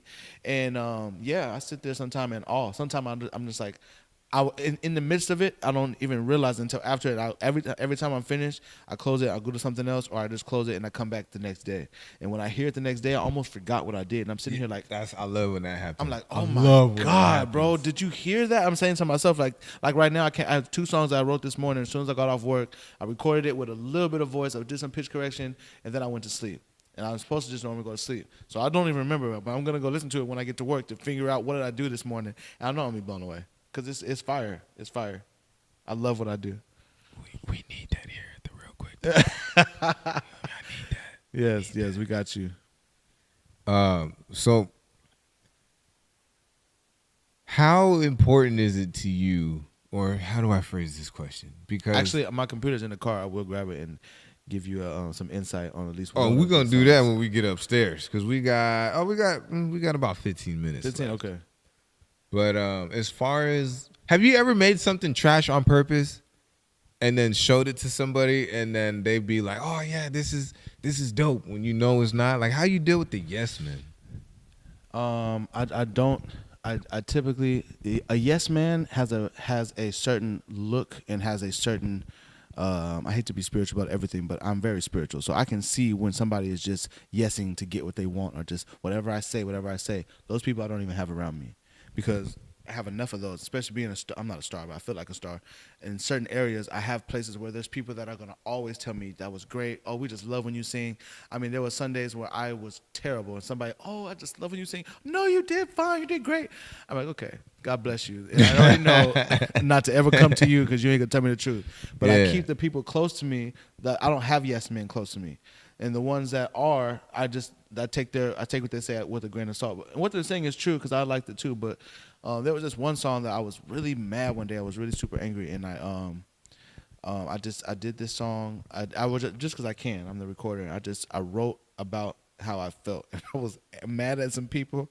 I was mad at some situations, and I just wanted to hear myself talk like that. And I'm like, I would never put this out, but it was terrible. I mean, I was cussing, and I was angry, and I was just letting how I felt in my mind go crazy. And watch that be the track. And you'll never hear it. You'll never hear it. I think I already deleted it because it was so bad. But it was just something I felt in my heart, and I was like, ugh, I just want to say this for once. And it felt like somebody was going to hear it, even though they weren't. And I do remember playing it for somebody that was just like, I mean, it's kind of cool, but like, it don't fit you. I'm like, thank you for telling the truth. But it wasn't that cool. But it was just terrible. But that was like the only thing that I've created on purpose. It was your question. That was something I made on purpose that was bad. I was angry. I was drinking. I was mad.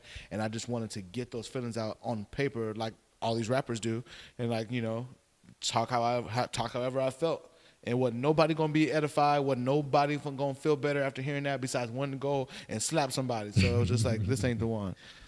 But sometimes we vibrate low, but we only human, and ignorance is bliss human. To the point where it'll bring us down. Absolutely. But we get into my least favorite part of the show, which is the end. Oh man! Because if we was upstairs, it'll be a whole nother. Actually, 2 hours. Yeah, you know what I'm saying. I actually like the fact that there's a time limit here because it makes me have to get up. Yep, and then all that does is it just motivates and it creates a reason to come back a second time. Absolutely. So let everybody know where they can find you. I'm going to put some music back on. Yep. The Instagram is I am red, like the color, like the seat. I'll see it. Like the hair. Troy Anthony is spelled as if it was pronounced Ant Honey, so don't forget the E before the Y. And you can search me on any social platform, and you could find me that way. If you just type in my name, Troy Anthony, spelled with the E-N-E-Y, E before the Y, you can find me anywhere. Apple Music, Spotify, Google Play, iHeartRadio, all the places. A minute, portion, or point of time. Oh yeah, I like this one too. And sometimes I spend those focused on just what like I that. can have. Whoa. This has been another beautiful addition to the Real Quick Though podcast, man. Y'all, hey, Black Truffle TV, Troy Anthony. I am Red on all social medias. If I heard right, because you know your voice slow a little bit. 2 eyes. But y'all know how I get down. We are always smiling over here. The sun don't set over here. And Jack you can't fall if you don't trip.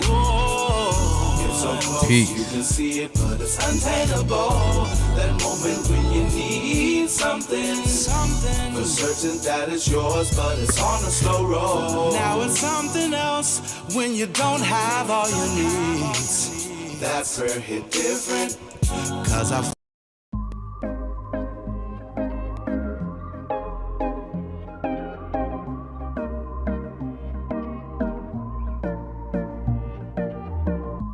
Everybody's watching, but nobody's watching out for me, for me, for me.